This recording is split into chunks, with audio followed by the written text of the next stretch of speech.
Hello, ladies and gentlemen. My name is Phay, and welcome to the channel. So, why did the math book look so sad? Because of all of its problems. Today, we're taking a look at the Dragons of Etchinstone from Chip Theory Games.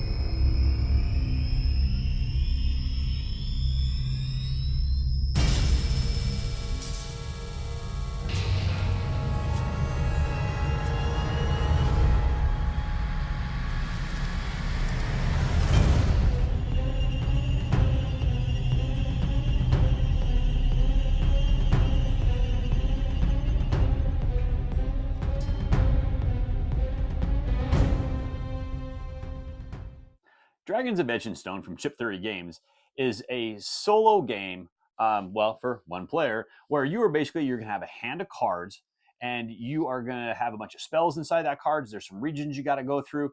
And what you're trying to do is you're trying to get through 4 different regions to get to the dragon that's at the very end. Once you get to the dragon at the end, you're going to try to make sure you can find him, go up the mountain pass to get to him, and then you got to make sure that you can combat him and be able to absorb all of his damage. Meanwhile, as you're playing the game, you're going to be fighting all kinds of different monsters, doing other journeys, trying to level up your cards, prevent from losing, downgrading all your cards. There's, quite a bit going on in this game. So I'll tell you what, let me explain how to play the game, and then I'll give you my final thoughts. So to play the game, the first thing you need to do is you need to set it up. And so what you're doing is you're taking all the mage cards, shuffle them all up, and make sure level 2 is in the upper left-hand corner, because all your cards and all your spells start at level 2. You're going to put the region 1 card in the front. You're going to put the dragon you're going to fight in the very back. And then you're going to put the region 3-4 card behind that, or put it off to the side if you have a table down there for you. Now, this game is meant to be played in the palm of your hand. So you have the deck of cards in the palm of your hand, and then you have your other 4 cards that you're going to be drawing in the other hand. You can play them that way, or you can just play it down on the table. I find this a little easier to play on the table, but it's easy to play in 2 hands if you so choose. Okay, so what you're going to do is you're going to draw 4 cards, the top 4 cards behind the region card, and put them off to the side. And then you're going to slide that region card down just to see what your adventure is, if it's going to be a combat adventure or if it's going to be a journey adventure. If it's a combat adventure, it's going to show you which number it is, and it's going to be upper left-hand corner starting there and going across and down. It's going to be 1, 2, 3, 4. And then if it's a journey, it's just going to be from the left to right, 1, 2, 3, 4. Now, the creatures are going to tell you, based on what you're trying to fight, what their initiative is going to be, how much damage they're going to do, what spells they're immune to, and how much they can absorb it for those particular types of spells. Okay, so what you're going to do on your cards is you are going to figure out what boost card, or not what boost card, you're going to figure out what element card you want to play. Okay, and the element's going to have its element in the upper left-hand corner of the card. It's one of the 4 colors. And then you're going to play what spell card it's going to be. Now, if the element and the spell match, you're going to be able to do the higher number. You get the matching color. Okay, that's what you're going to do for your movement or combat. And then you're going to be able to play a boost card on top of that. Now, the boost card, you're looking at that plus number that's underneath the damage or movement that it does, and you're going to use that number to either add to your initiative or you're going to add it to your combat value. All right. Now, when you look at the characters that you're going to have to try to fight, all right, those characters are going to have an initiative and they're going to have how much damage they do. If you do not meet their initiative, you don't equal it or exceed their initiative, what's going to happen is you're going to take pre-combat damage, which is whatever damage they deal. Okay. Now, if you also cannot defeat them, you're going to take that combat damage again. So if you can't meet their combat, or if you can't defeat them, you at least want to try to meet their initiative. So that way you only take damage 1 time. Now, once you have everything figured out, what you're going to do is say you win their initiative, you don't take the pre-combat damage, but if you could manage to get at least 50% of the damage or more to that particular creature, then you're going to be able to get the experience points that it's going to give you, and you're going to be able to level up cards, but you're also going to be taking damage equal to whatever its damage value is, and then you're going to have to start downgrading cards. Okay, now to do that, what you're basically doing is you're looking at all the cards that you have in play, and if you have to downgrade them, it'll have a little number on what their cost is, and you're just going to rotate it. So if you do 2 points of damage, if the card costs 2 points to downgrade, you just spend the 2 points, and that card's already been dealt with. Now, since it was downgraded this turn, you also cannot upgrade it this turn as well, so take that into consideration. Now, however much experience he's going to give you amongst the cards you have left, you can spend that to upgrade those cards, flip them from a 2 to a 3 or a 3 to 4 if they've already been upgraded once. Okay, and you can never upgrade them more than one time per session. So you can downgrade them once and you can upgrade them once. Any points that aren't spent are lost. So you want to try to play the cards the best you can to try to maximize your point value. Okay, once that's done, you're going to take the 3 cards you used, but the 1 card you didn't is going to be your reserve card, and that's going to stay out. Okay, you put those 3 cards in the bottom of the deck, you're going to draw 3 more cards, so you have your hand of 4, and you can play again.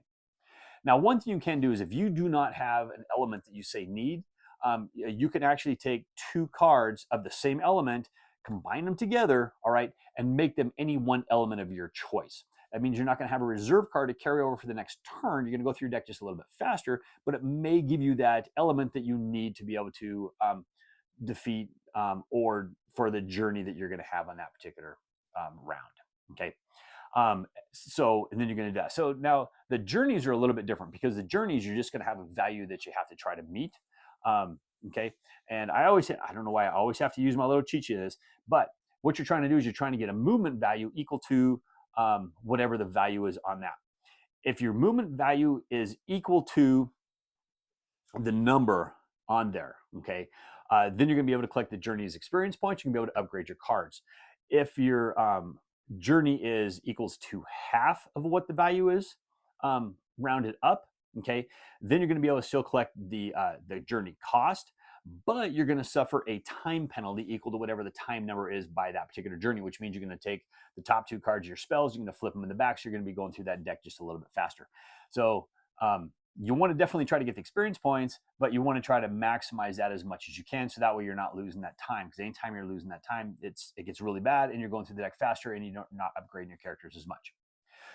Now, once the round's done, you put your cards in the back and you draw up. If you cannot draw up to a full hand of 4 cards, okay, because all of a sudden the dragon's there, now what you're going to do is take all the spell cards that you have left, you're going to shuffle them all up, and now you're going to put those behind the next region. In this case, would be, say, region 2, okay? And you're going to do the whole thing again. And you're going to keep doing this until you get all the way through the 4 regions. Once you've completed the 4th region, now you're going up against the main dragon. So what you're going to do then is you're going to put the dragon card off to the side. You're going to see he's got 2 different values, one on the left and one on the right. The first thing you have to do is you have to find him, okay? He's in the mountain pass or whatever. You're going to journey to find him. So what you do is you deal 7 cards out to yourself, and you're picking 1 card in reserve, and you're building 2 different sets of cards, choosing the element, the spell, and then the boost, okay? And what this is this is going to be a journey. Now, you look at the 3 numbers on the side. You have to get to at least the minimum number on the side of the card. If you cannot at least get to the minimum number on that side, you don't even find them and you just lose the game. Okay, but if you get to the minimum or even the maximum, whichever one it's going to be, it's going to give you a penalty. Okay, and what that penalty is you're taking the rest of the card, your spell cards that you have, and you have to discard that many cards. Put those off to the side, and then you're going to take all those cards, discard them, and now you're taking the rest of the cards, put them off to the side, and you're going to do the same thing. You're building 2 more hands, but this time you're doing the combat value, and you're trying to meet the right-hand side combat value. All right. Now the dragon's initiative, everything's up on the very top. And what happens is you need to basically get your combat values equal to, whatever you can do to try to at least get the minimum number on there. Now, if he is whatever color he is, red or whatever, they have immunity to those, so they're going to take less damage from them. So you got to be careful of that. But that's basically what it is. You figure out all your combat value, figure out where you're at on his little chart, and then he's going to do damage to you. Now you're taking all the cards you have out in play, and you have to be able to soak up all that damage. If you can manage to soak up all that damage, you win. Dragons of Etchinstone. All right, folks, there you go. That was a really high level, really fast how to play this game. There's actually a couple good videos out there, and if you use the DISD app will actually walk you through how to play this game. It is not a really difficult game, but there is a lot more going on in this game than I talked about, because you can actually really get into this game if you start talking about other rules, okay? Now, one of the things that I didn't really mention is there's going to be a bunch of special abilities that you might see on the journeys and you might see on the enemies, and there may be some hardships as well, okay? So when you slide that region card down and you're looking to see whether it's a combat or whether it's going to be a journey, there may also be a little symbol there as well, and those symbols are going to affect that journey or that combat in some way. Also, on some of the, like say the region 4, 3 cards, some of those creatures are going to have special abilities as well, and those could affect the combats that you may have too. So you have to look at your little cheat sheet card on that. okay, and take those into consideration and try to get those figured out, okay. But otherwise, the nice thing is the game does come with these nice little cards, okay. So you have this nice little rules or phases of the game. You just kind of follow that. It's really easy to play. The biggest part of this game where it's not as easy to play is trying to figure out how to do what you need to do there, because you have to be very careful. And sometimes it's kind of really hard to figure out what element I'm going to play, to what spell am I going to play, and how am I going to be able to do at least half damage or at least get to my initiative. Because if you can't get to the initiative and you're taking pre-damage and then you can't fully defeat them and you're taking, say, secondary damage, you're downgrading your cards a lot. And one of the things you need to do to win this game is you really need to upgrade your spells. You need to get some of them spells up to level 4s. You need to get a lot of those spells up to level 3s. If you're going to that final battle and you have all your cards set as 3s and 4s, you got a really good chance of being able to win this game, okay? And this can be a really hard game to win. Now, this game can be also very lucky, because I have played this game, and when I get to that final guy, I do shuffle out my cards and I draw out my 7 cards, and I'm trying to do a journey. All right, I got to try to find them, and the majority of my cards are all of my combat cards. I'm like, oh my gosh. All right, can I put it together? I find a way to where I can put it together to where I can actually go find the dragon. So then all right, I get to him, I discard a couple of the cards, and I deal out the rest of my cards, and they're all my movement cards. And I'm like, are you kidding me? Okay, can I do this? Can I get to the minimums? And a lot of times I can't. I'm like, all right, shuffle it all back up and play again. Now, the nice thing about this game is it's a 30-minute game. It's a fast game, and I think it is a great game. This is a really fun, great game. I like to sit there and I love to play this game. A lot of times if I'm sitting there watching a football game or baseball or whatever like that, if I'm doing some sports or I just got some time, maybe I'm watching a show that it's kind of more background to me and I want to do something, I can sit there and I can play this game when all that's going on.